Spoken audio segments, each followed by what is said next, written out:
Hello, everybody. Welcome back to another Friendsim. Um, okay, so this should be fun. I've been waiting up for this one, and it's time for Volume 13 of the Hiveswap Friendsim. Let's just get started, I suppose.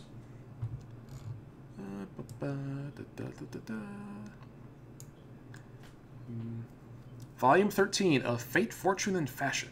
Interesting. Blah, blah, blah, friendship, blah. Get right down to business. Perfect. Okay, who have we got here? We've got Boldir. Boldir Lamati. It's like, I know that's a real sign. At least I think it is. I think I remember seeing it. That does not look like a real sign. Hang on. I'm not going to look up what it is yet, if it is a real sign, but that does not look real. Even by Homestuck's tenuous standards of realism, that does not look like a real sign. Oh, hey, there it is. It is a real sign. Never mind, then. I'm not going to click on it yet because I don't want to know, because that'd be kind of a spoiler, but, like, it's literally a question mark. What the hell is up with that? Okay, and then, just looking at these two, it's like we seem to have like a theme, like a film noir theme with these two trolls, because you've got Boldir here in like the trench coat fedora or whatever, and then we've got the teal blood in like also kind of a fashionable trench coat looking thing. Yeah. It's like she looks like the dame who's going to come in and ask Boldir for help at some point. But anyway, Boldir, we'll start with you.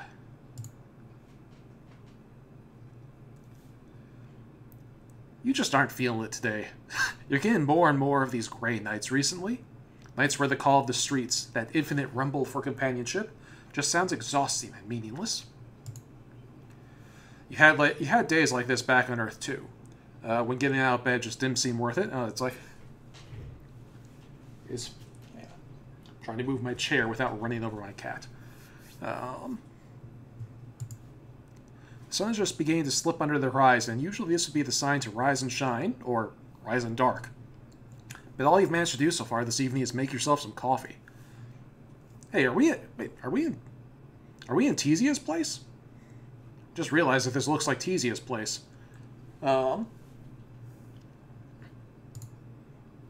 You recently mentioned to Zagora that you drink instant, and he was so disgusted that he gave you a coffee machine. He claimed that was an old one he doesn't use anymore, but it still had the price tag on it. Aww. Oh, that's adorable. On the table there sits a palm husk Connell had taken off a dead kid especially for you. And cradling your hand is a mug Skyla sent. It looks like she painted it herself. There's a white blob on one side, and you think it's supposed to be Lady. Aww. It's adorable. Speaking of which, like, I came to the realization earlier today, and so I think I'm going to do this sometime next week, is that there is, like, a little, paint-your-own pottery class, or not a class, like a paint-your-own... They do have classes.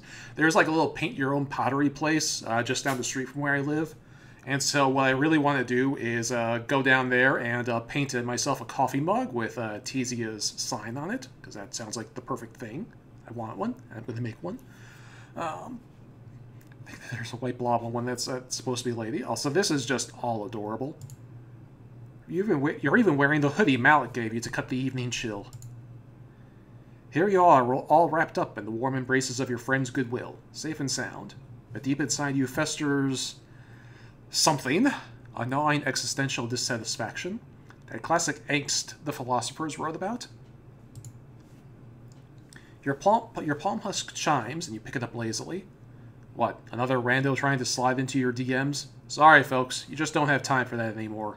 You are a friendship connoisseur, a sommelier of the rarest of amicable advantages. You unlock the screen to find the message. Psst. I'm not certain that this line is secure. Actually, I'm positive that it isn't, but I'm risking contact because it's imperative that we speak. Now, this is intriguing.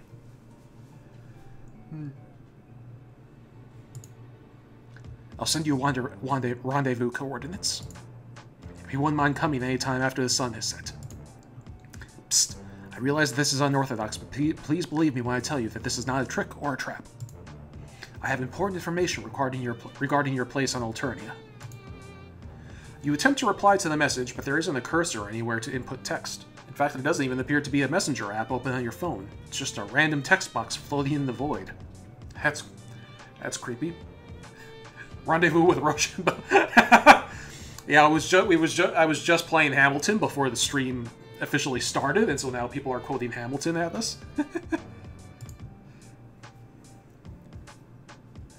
The codename is Rochambeau. Can you dig it? You barely have a chance to read it all the way through before it vanishes, and Google Maps opens with an address already programmed in. It's close enough to walk to, which is great, because using your stolen scuttle buddy still makes you a little nervous. You swallow the rest of your coffee and grab your shoes. Hey, we're back here again. All kinds of just revisiting old places. I kind of like it. Like, it's like this is starting to feel like a real world now. Your GPS leads you to a shop you recognize. It's the cafe from your weird sort-of date with Linera. It isn't too crowded at this time of day. The usual studying group doesn't appear to be here. The usual studying crowd doesn't appear to be here. A couple trolls are sitting around sharing pots of tea. Hey! Fool! Fucking idiot! I explicitly stated I want Essence of Dayglow, not whatever this garbage is. Oh, you know this person. It really has been a minute, hasn't it? Artie that stands in front of the counter, shouting at the cash register. Whatever automated system runs this shop has apparently gotten her order wrong.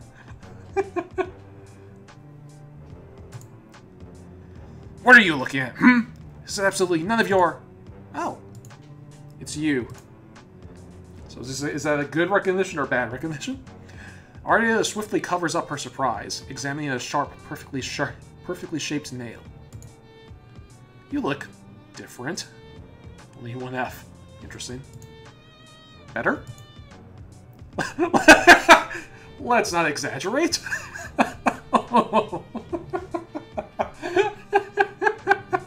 Oh, that's good. That's good. I love it. I simply meant you look less like toxic waste and more like run-of-the-grain grinder garbage. You tell Ardita that it's good to see her too. Man, this really takes you back. You'd been so simple back then, so unevolved. You were laser-focused on a single desire. Friendship. Now, while you still like friends, you really do, but you also have, like, a car, and a sweatshirt with somebody's sign on it. You've moved up in the world. Fascinating. Oh, by the way, is she the one who summoned you here? Summoned you? You must be joking. I haven't spared a single solitary thought for you since you dragged your wretched carcass out of my hive. Absently, you push your hand into your pockets of your hoodie. Something crinkles between your fingers, and you pull out a folded piece of notebook paper. Okay, this definitely hadn't been there when you left your hive. Excuse me. You passed a couple of people in the street, but you definitely don't remember any of them getting close enough to slip something in your pocket. Huh. Intriguing. This really does have a film noir setup to it. It only says 2 words. Outback.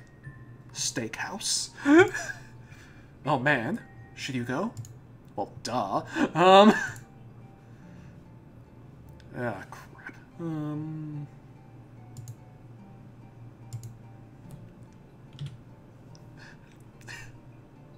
Backyards are as bad as basements? No way. Take the obvious. We'll take the... This has gotta be the bad route. Okay, listen. You've done some pretty dumb stuff since you landed here. For instance, following the woman standing in front of you into her basement. But not this time. Nice try, Catfisher. Important correspondence? Neutral evil. Yeah, kind of. I'm trying to decide whether or not I agree with the sentiment in chat that our data is neutral evil. Yeah. Can't say I disagree, to be honest. Important correspondence? Nah, you crumple the page in your hand. Nothing that can't wait.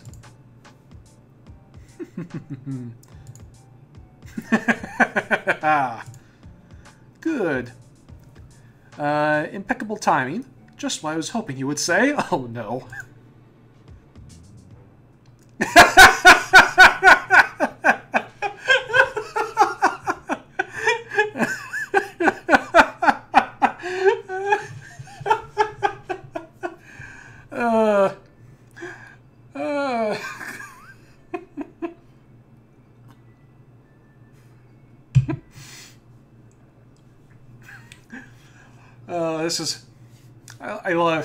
This is why I love all the Vriskas.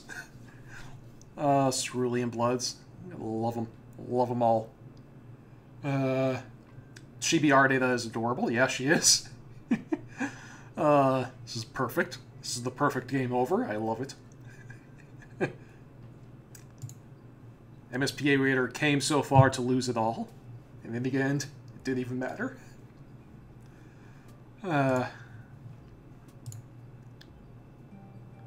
Okay, go! Let's be real here. Let's be real here. If you were ever going to refuse a suspicious invitation, you would have done it by now. You'd have drawn the line at vehicle theft, or murder church, or anime club.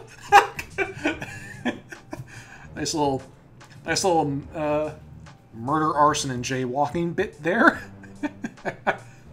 Yeah, vehicle theft, murder church, or the worst thing of all, or the worst, most despicable trap of all, anime club. You can't resist the social engagement, your tragic flaw. Okay, I guess. Enjoy yourself. Off she goes. You head back through a beaded curtain, half expecting an alarm to ring. How do they keep people from just robbing stores here? Are there, like, lasers and shit?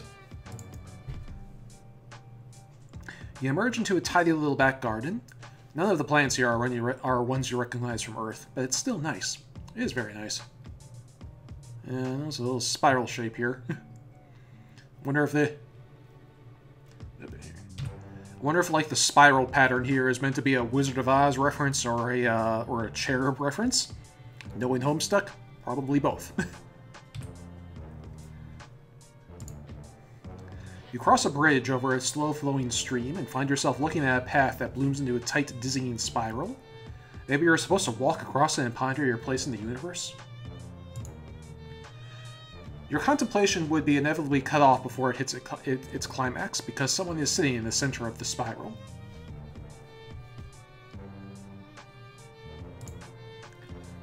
She is a small, compact shape, with her hair cut short and choppy around her chin, wearing a shapeless white dress, really more of a robe. Psst, I've been waiting for you. Thanks for coming. She speaks in a stage whisper, low and full of air, but still loud enough to hear across the path. You pick your way carefully across the spiral, making sure not to mess up any of it. You pick your way carefully across the spiral, making sure not to mess any of it up, treading only inside the lines. The girl gives you a small, secretive smile. What? Oh, there. Okay. Yeah, my cat... It's finally gotten cold enough, just this past week, to close my front window. And now my cat's freaking out because the window's closed and she can't smell outside, and he can't smell outside anymore. Anyway. Do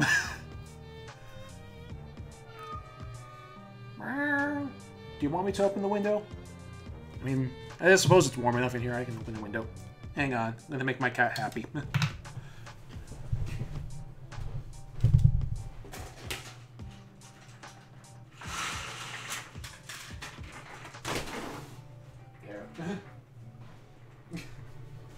Silly cat.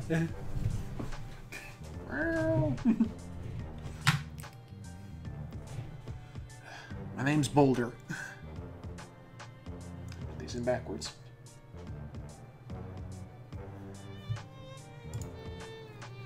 You ask her if this is her garden. Does she live here? It's nice, but it's not exactly out of the elements. Actually, it looks like there's some storm clouds rolling in. You're probably going to get rain soon.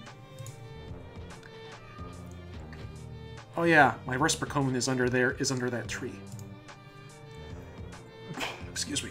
She smiles again and you can't tell if she's messing around. In fact, she is entirely unreadable. Like her face is a total reflective surface and all you're seeing is the cloudy sky and garden. You can't tell how she feels about you at all. This is a very, like,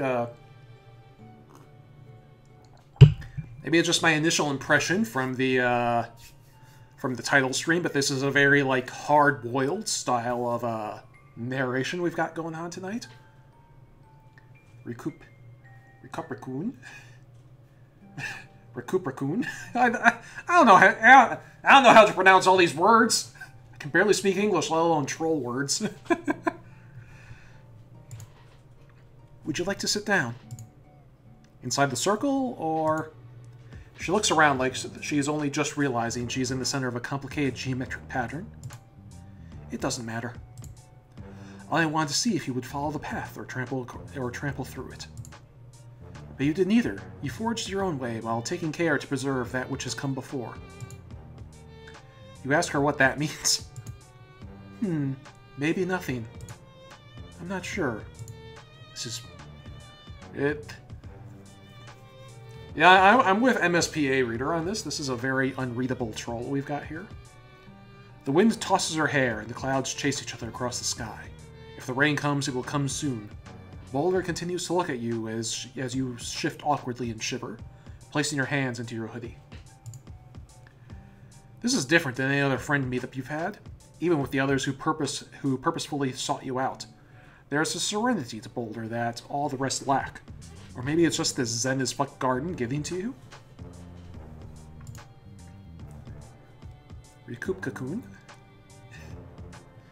You try to remember what Boldir said to you in the message that she somehow managed to make appear on your phone and then immediately self-emulate? That she has some information for you about your place on Eternia or some shit like that? Did I say that? I guess I did. I just... I suppose I wanted a chance to talk to you a bit before the end. I was starting to feel a little... jealous, maybe? Right. You guess everyone has been going on about the funny, dumb alien robot who's been prowling the countryside? No, that's not it. Though I'm sure you are very funny. I just wanted a chance to talk to you. Someone who is so adrift in the swell of fate and the whims of the paradox. What?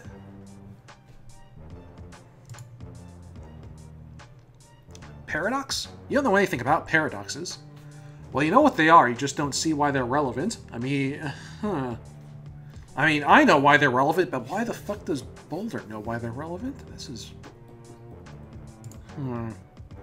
They aren't. Paradoxes aren't relevant.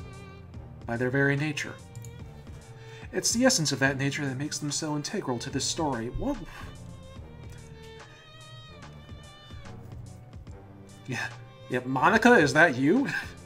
Monica is a 6-letter word, so... You shake your head. You're not built for this cosmic stuff. You're just an orphan from Earth with quick fingers, for spaceships and apparently vehicles. Interesting. Interesting bit of backstory there. Boldir gives you another sly smile. Oh, quick fingers. You hadn't meant that as a dirty joke or anything. Also, your fingers are nowhere near as quick as hers. She somehow got a piece of paper in your pocket while you were standing in a cafe and she was back here. It's like reverse pickpocketing through astral projection. What the... Boldir laughs. She stands up and moves across the garden path, following the spiral so swiftly and efficiently that she might as well be floating. She drifts over to one of the trees, pulling a coat down from where it's slung over a branch. He covers her from chin to ankles, coming together to form an olive green symbol on her chest. That looks like a question mark without the dot. A broad-brimmed hat finishes out the ensemble. Well, I can't teach you astral projection. But pickpocketing is actually quite simple. Would you care to learn? Ideally, we need a third person to act as the mark, but I think we can make it work. More crime, huh? Sure, let's do crime. Huh.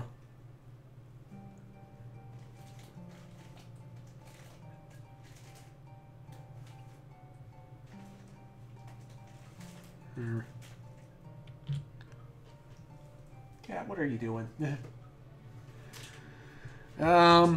Sure, let's do crime is probably the right answer, so let's do the other one, I think. I don't really know. You've already got a hell of a rap sheet. Maybe it would be best not to add any new skills that could lead you into temptation. Fair enough. Would you care to go for a stroll? It's a nice night. It's a windy, unsettling night, and it looks like rain. You suppose that's nice, depending on your definition. I mean, it's my definition of a nice night. You'd absolutely love to take a stroll. That's your whole vibe recently. Strolling. You follow her out through a little back gate and into the street.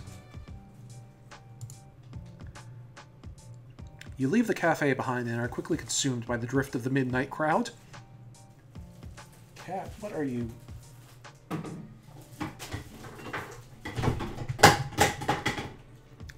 Well done, Cat. You leave the cafe behind and are quickly consumed by the drift of the midnight crowd. You brace for the inevitable pitying, hostile look you get whenever you go out in public. You should have mentioned that you try to avoid large groups, but strangely no one even glances at you. It's like Boldir exudes a sneaky aura that encompasses the both of you. What if... What is this troll's deal? It's like people are making Doc Scratch jokes in the chat, and... Yeah, I mean, like green and white are her two primary colors, so maybe? I don't know. As you walk, you ask her if she really believes in fate, like the two of you were always going to meet and nothing could have happened any differently no matter what you did. Boldir gives you a thoughtful sidelong glance. Well, that would imply that none of our choices matter, and that causality is inevitable. Or maybe she's a void character.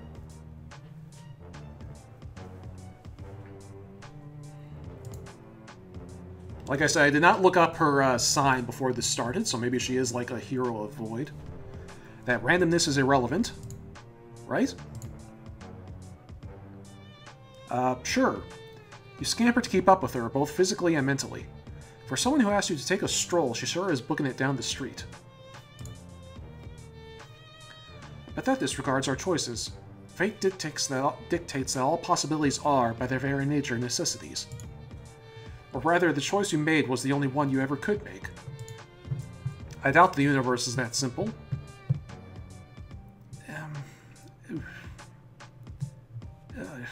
Well, it kind of is in Homestuck logic. Like, if you make the choice that you weren't destined to make, you end up in a branching timeline, or you end up in a doomed timeline, so what the fuck does that mean? Doesn't sound simple to you, but you hum and nod sagely because you want Boldir to think you're deep. Instead of asking yourself whether you were meant to meet and meant to be here, it makes more sense to wonder about the forces that have conspired to bring you into being. Well, that would be exhaustion and ineptitude. You don't exactly remember what happened, but you're sure it involved something stupid like falling asleep at the wheel and drifting off into another solar system. It had been roughly 48 hours, you know? A lot of escaping and running and punching and stealing of high-powered vehicles. Oh! Backstory. Interesting. Yes, of course. I understand. All in a day's work. So we were trying to escape from somewhere and somehow ended up in a spaceship that took us to Alternia? And Alternia is in another goddamn universe, so how the fuck did that work?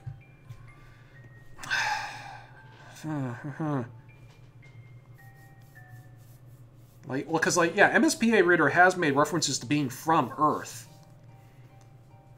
Yeah, but at the same time, they look like a Prospidian, sort of, kind of. So, I don't know. I don't know. I don't know. I don't know anymore. She looks at you. She stops you at most intersections, so she can take surreptitious glances around the corner before gesturing you forward. Every so often, she will turn the two of you around to double back. You aren't exactly sure why. Maybe she thinks you are being followed. But who would follow you from a cafe? All sorts. But don't worry. I know how to shake off a tail. Yeah, I'm definitely getting a Void Hero vibe from her. I would be very surprised if that's not what her sign means. You cross one of the main thoroughfares, and the big black bird swoops at your heads. You yelp and duck, but when you look around, you see that the bird has landed in Boldir's arm, and she's stroking it back. You brace yourself for it to start talking or some shit like that, because that's what your life is like now. But it just sticks its leg out for Boldir to remove a scrap of paper. It waits patiently for her to read the message and then scribble something on the back, before attaching it to the crow and throwing it back into the air. man, that's some Harry Potter-ass shit. Yeah, it is. Like... It's like, is that her Lucius? It'd be really weird, because, like, it's black, so it's not a Lucius. It's just a... I don't think. One of my informants wants to rendezvous in meat space. Unusual, but it has been an unusual day. Unusual couple of months, honestly. Yes, of course. You've had it much harder than I have.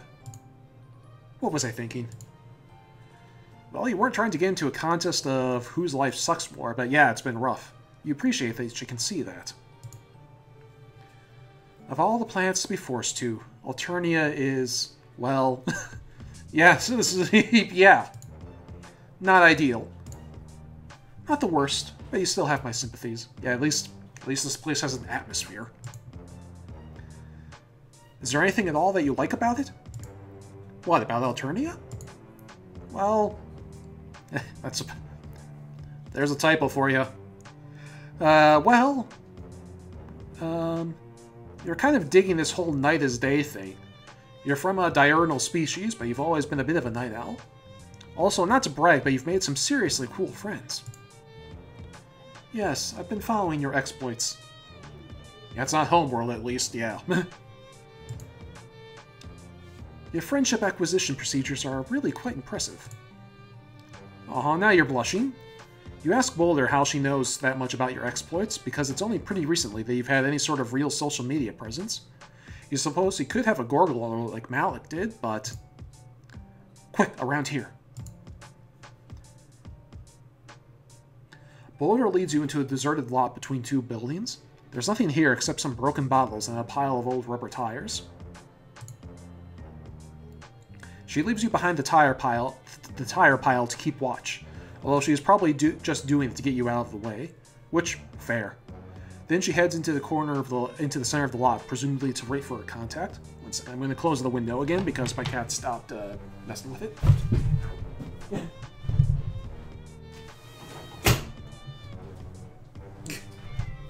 And naturally closing the window got him all excited again. But whatever, what can you do?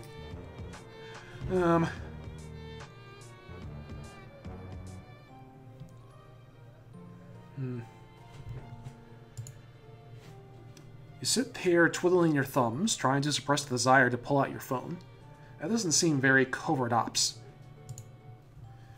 You're just starting to get really antsy, jittering your leg and cracking your knuckles, and digging a little hole in the dirt.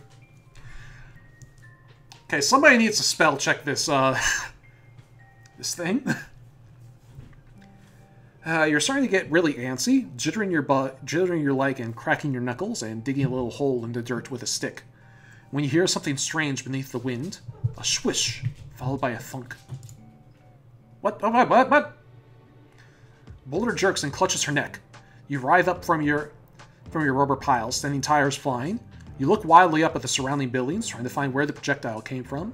You don't see anything, not even a lone gunman. You run to your new friend, not spending a thought for your own safety. The clouds move overhead like someone has put them in a fast forward, the wind rattling the trash on the pavement. By the time you reach Boldir, she has begun to twitch in hard spasms. One look at the blotchy stain spraying across her neck and there's no doubt. You both say it at the same time. Poison? What the fuck? You fall to your knees beside her. Oh god, what are you supposed to do? You don't know anything about poison or first aid or anything useful. God, why are you such a fucking waste of space? Not the time for a... Not the time for a reference. You could have been gaining some life skills instead of just loafing around like a complete idiot. You... Stop. There isn't time. This stuff acts fast. Boldir takes hard, gasping breaths between each word. Her eyes are going cloudy. She makes a desperate grab for your hands. Listen. For the first time, her voice rises above a whisper. Her grip is surprisingly strong. You tell her to save her strength, but she stakes her head so hard her hat falls off. I'm not important. You tell her to stop being dramatic. Of course she's important. I'm not being dramatic. Well, maybe a little because I'm dying. Oh, God. But still, remember what I said about fate. Fuck fate. You don't want anything to do with it if this kind of shit is going to pull on. If this is the kind of shit it's going to pull on you. So many of your friends have died because of you, because of your incredible inability to... The world twists and shudders. Your guts are a record, and that record is skipping. For a moment, you're sure that whoever that poison-shooting bastard has shot you too. But then your vision clears, and you feel the rain on the back of your neck. The world rolling back to you in waves of color and sound. The dark sky splits open on a fault line of lightning. Boldir's hand goes limp on your own. With shaking fingers, you reach out to touch her motionless cheek. Fuck. Fuck. Not again. Like, why? What? An uncontrollable wave of despair washes over you as you look down the corpse of this girl you barely know. Where are all of these feelings coming from? There's honestly too many of them. Why are they...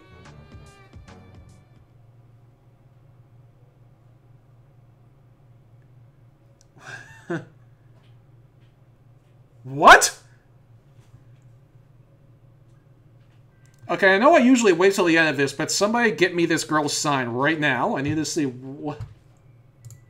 Okay, what...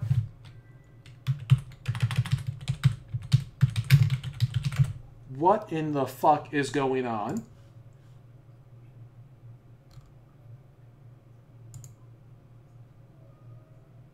Frostbite and heart.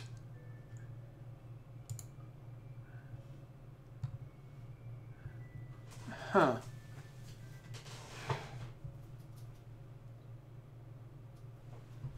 Okay.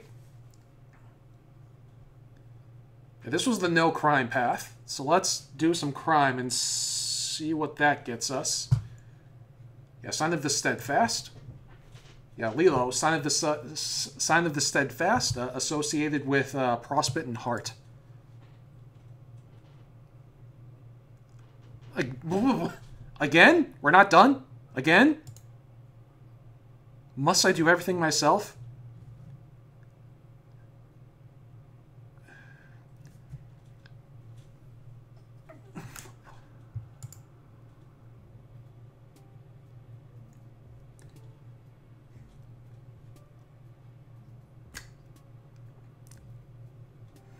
I'm going to...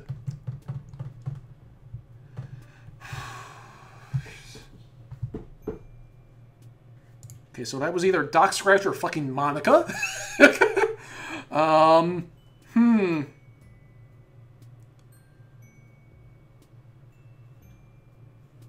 Okay.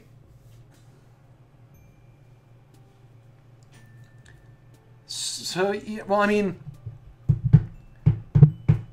Yeah, well, I mean, like, I've been saying forever that Doc Scratch is involved in this somehow.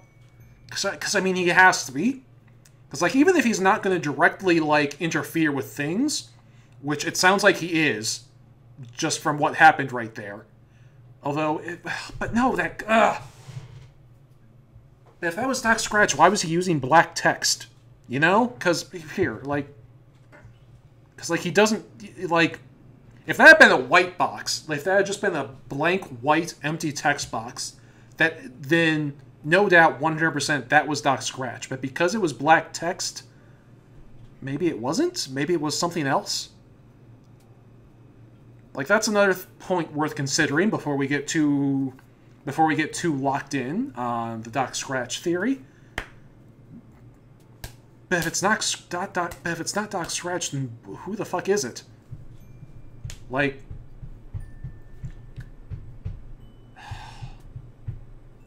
because if it's not Doc Scratch, it's weird that Doc Scratch would allow this shit to happen. You know, like how is somebody messing around with the fate of Alternia without Doc Scratch's, you know, knowledge or consent? Okay, people have thoughts, but let's do the other route first and see where that gets us.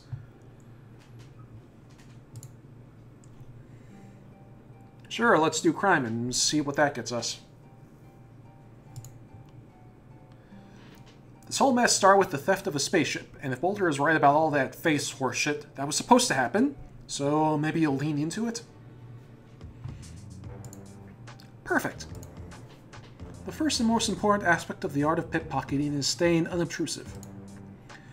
You think about mentioning that walking around in a great big coat and floppy hat is not the most unobtrusive thing you've ever seen, but you aren't the expert here?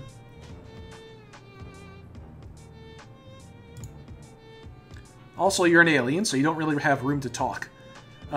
Maybe you should get a big coat like that yourself. You just love ripping looks off of all your friends. Boldir takes you through the basics of criminal sleight of hand, and on the whole, you aren't too bad. In fact, you think you might have a future in it if you weren't already on the career path of professional friendshipper. You don't know what this has to do with her learning about you or teaching you your place on Alternia, but it's fun, and Boldir is a good teacher. If there's one thing this journey has taught you, it's that when something isn't actively painful or destructive, just write it out. You don't think you'll be going around pickpocketing many trolls. Enough of them already want to kill you, but it's good to have this skill in reserve if you ever need fast cash and don't feel like hitting up any of your rich friends. You wonder if Boldir uses it for anything besides passing notes. Psst. My sources tell me you've been on Alternia for almost 3 perigrees now. You have no idea how long a perigree is, but what the hell, sure. Impressive. No wonder. She trails off thoughtfully and shakes her head. You wish she would say something with some substance to it instead of just vague nonsense. But at least she isn't threatening you with violence or trying to stick wires into you, so you're counting this interaction successfully so far. Also, you feel weirdly chilled out with Boldir.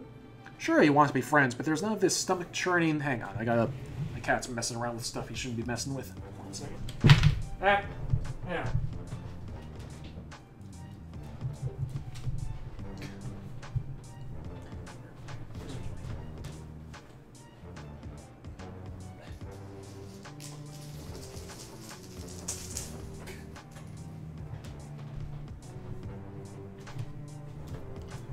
See.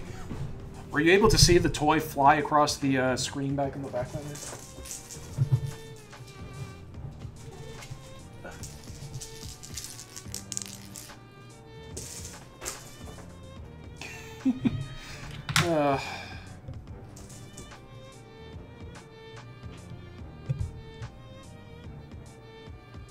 Also, you were feeling weirdly chilled out with Boldir. Blah, blah, blah.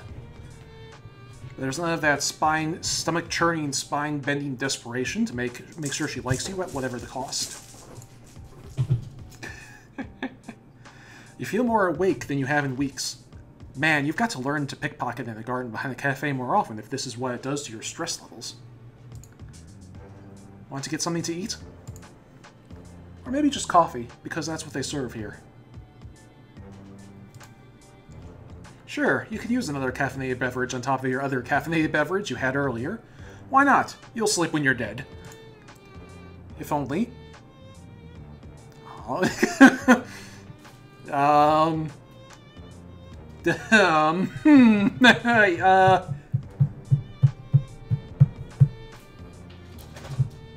I mean...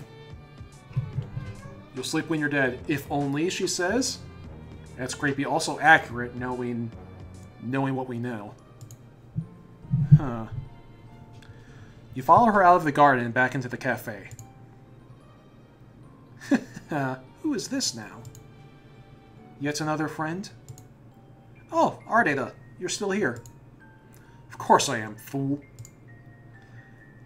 You were back there for about 10 minutes. 10 minutes? Wow, it felt like way longer than that. Guess you underestimated the power of a good training montage. You introduce Ardata to Boldir with the cheerful earnestness of someone who has forgotten the systemic classism of the planet on which they currently reside. Ardata stops you within aristocratic sneer. Stop before I have to stop you myself. I have absolutely no desire to mix with those so low on the social ladder. What in the world could she have to offer me? You shrug. You're not sure. Maybe friendship? You know, friendships between people of different castes are possible. You've seen them happen. Regardless, you feel bad for exposing your newest friend to the vaguely nonsensical abuses of your oldest friend. You turn back to Boldir to apologize and find her gazing coolly at Ardata like she could do it all night.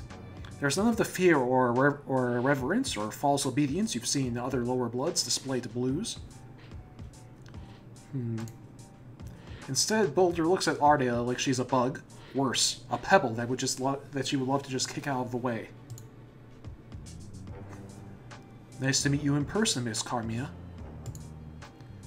I hear your GrubTube channel has been losing subscribers recently. I wonder why that is. Blue hits Ardata's cheeks in an angry flush. I'm currently on hiatus. The old garbage was getting tired.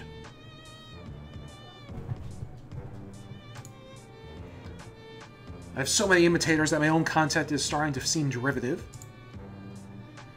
She gives one of her maniacal laughs, but it's a little less robust than usual. Man, the wild tundra of internet fame really is a stark and arid battleground. In fact, I have a new feature in the works as we speak. She holds up the little vial she'd been hanging with the cash register over earlier. Poison. I think the best and most expedient process would just be to dose my featured guest food and then hide the antidote somewhere in my hive. Unless you have another idea. She smiles, sly and mean. Boldir smiles back, just as vicious. Great, have fun with that. While Boldir talks, her eyes start flickering from you to Ardata and then down. Again and again, you, Ardata, and down.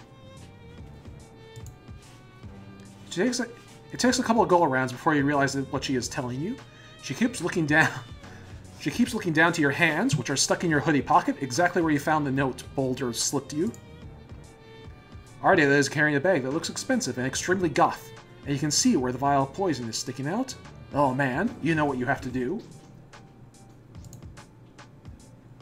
When the group comes into the shop and pushes past the three of you, you move in on Ardata and slip a hand into her bag, palming the smooth, cold vial. She gives you a weird look, like, why are you suddenly all up on me, peon? But she doesn't notice the theft.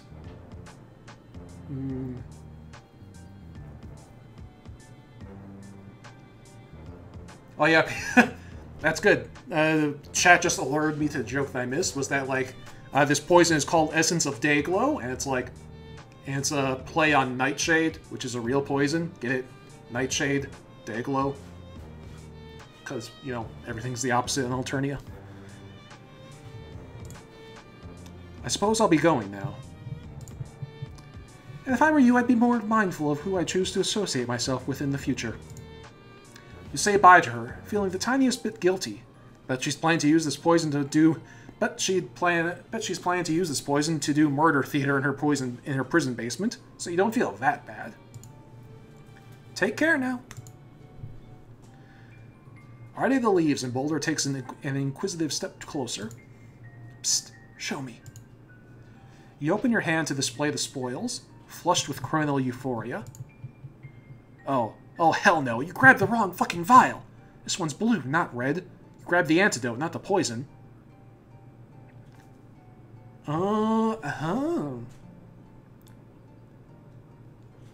Does this mean what I think it means? God, you honestly thought you were moving past these kinds of cock-ups? Is this... So we have the antidote.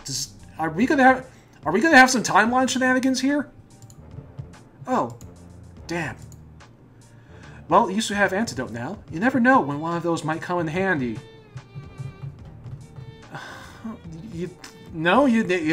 That's true, you don't. Oh, hey, look at this. She sways forward and clutches at her neck. For one confused second, you think she's doing an impression of someone who might need an antidote. Then she falls to her knees. You dart forward to catch her before she can totally eat it. She's heavier than she looks. Compact muscle and a coat full of an ungodly number of weapons. She's got like 4 guns in here. What the hell? What? Your arms are full, so you can only watch helplessly as a troll in a hood that covers her face and horns books it to the door. As a troll in a hood that covers their face and horns books it out the door. You shot that some fucker just stabbed your friend, but nobody here is looking at you? The same way people on Earth might ignore a mother trying to calm a toddler throwing the tantrum, just turning their eyes away from a distasteful public scene. Ow. Damn it. You put a hand to Boldir's neck to try and staunch the bleeding, but there isn't any bleeding. Bewildered, you pull apart the... Excuse me. Bewildered, you pull apart the lapels on her coat and see a single drop of olive blood trembling above her collarbone. Discoloration spreads in a dark spill over her neck and radiating down her chest. You both say at the same time. Poison. You open your hand to look at the tiny blue vial, then back up to Boldir. Her eyes are glassy, her skin going blotchy and ashen. There's no reason to believe that Ardata's poison, the poison the assassin used, are the same, with the same antidote. It already strains the power of coincidence that you grabbed the antidote at all. You're probably right. But maybe you should try it anyway? I can't feel my legs. Right. Maybe the mere fact that this is such an unlikely happenstance means that it'll be the right antidote. Everything you've done so far has had the pull of inevitability towards it, especially all of your interactions with Boldir. Great. Awesome. I'm glad you're realizing your inherent significance to this particular microcosm of causation. Now, can you please pour that stuff in my mouth so I can swallow it and possibly not die? Oh, I love her. You help Boldir tip her head back and put the vial to her lips. At the last minute, you wonder if it's supposed to be diluted, but Boldir gulps the whole thing down and immediately begins to shake. Smoke billows out of her nostrils and open mouth, and holy shit, what's going on? This doesn't seem like any type of antidote to you. But then the smoke clears and Boldir opens up her big yellow eyes. How does she feel? Alive. Marginally. She lets you help her to her feet. You immediately pull her into a fierce yet gentle hug. It's wild to undergo someone else's near-death experience. You feel like you know her way better than one montage scene's worth. Another new friend. Ugh, not so tight. You ease up a little. All the tea sippers are staring at you now. Death apparently isn't interesting, but the possibility of some quadrant-adjacent stuff they are suddenly all about. Sorry, assholes. Just you and your new friend, sharing a touching post-near-fatal encounter. Nothing to see here. Didn't die! Okay. So that was fucking interesting. Huh. Whoops. I get it. Huh.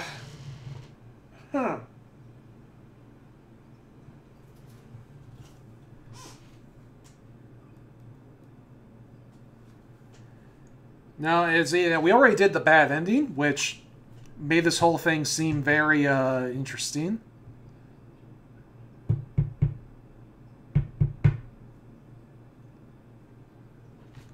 I was surprised when her blood turned out to actually be olive. You thought it would turn out to be like secretly some other color, like lime. That's interesting. Yeah, we already did the bad ending, which is kind of why I was like slowly going, wait, what? What? With this whole thing here, because yeah. Huh. So that's interesting. So what the fuck is up with this girl? She seems to know things, like a lot of things, like just like even her entire bad route is her just feels like some weird allusion to something else. Like what? Oh, what was up with the black bird? Who poisoned her there? Who talked to us right after that game over screen? Was it Doc Scratch? It might have been, but why did they use black text instead of white? Big Hope Beggar secrets. Oh yeah, and she's got... And apparently this girl is, like, strapped with guns, which never came into play here. But... yeah. People think it was Doc Scratch. Yeah, I mean, it's possible. Oh, the next... well, the text box is white, but the text itself is black. And that's the thing, is that Doc Scratch always uses black... He always uses white text. You know, like, it doesn't matter what color the text box is, the text itself was black.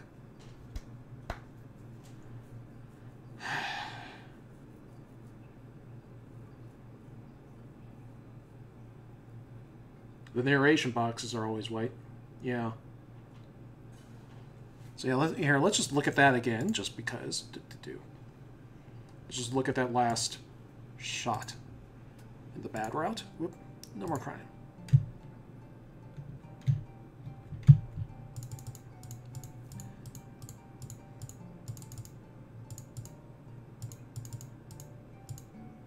Why again? Not again, either. Like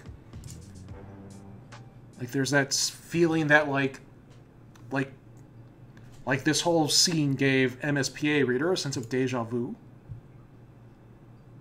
Again? Must I do everything myself? Yeah, who is this?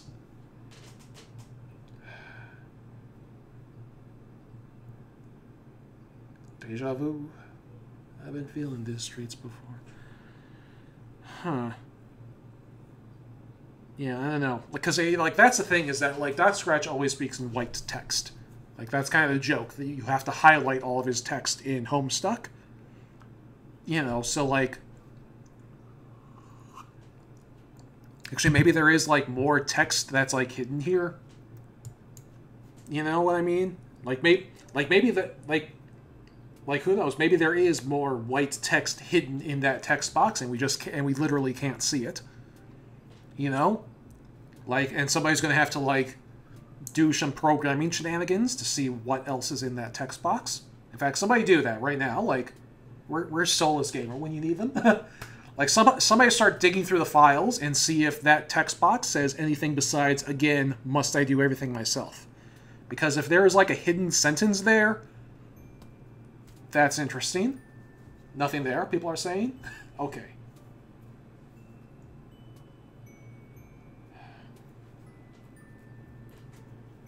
Alright, no, nothing there. Does he remember? Yeah, it's like there is a section of Homestuck where Doc Scratch turns the background green, so you can see his white text on the green background. But he always, always, always uses white text. Like, that's his whole thing. And so, like, for a fair chunk of the comic, you need to highlight to see what he's saying, because otherwise it's just white on white, and it's hard to see. Okay, so we're going to take a break, because I need to use the bathroom, and then we'll move on to the other Friendsim of this volume. So that'll be interesting. So yes. See what happens, shall we? Alright. See you in a few minutes.